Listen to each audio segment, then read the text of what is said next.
in West Tennessee, eastern Carroll County in West Tennessee, northern Decatur County in West Tennessee, until 10 p.m. Central Daylight Time. In the Central Daylight Time, a severe thunderstorm was located 10 miles northeast of Natchez Trace State Park, moving northeast at 55 miles per hour. Hazard, 2-inch hail and 70 miles per hour wind gusts.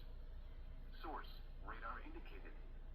Impact, people and animals outdoors will be injured. Expect hail damage to roofs, siding, windows. Why is it so quiet? Expect considerable tree damage. Wind damage is also likely to mobile homes, roofs, and outbuildings.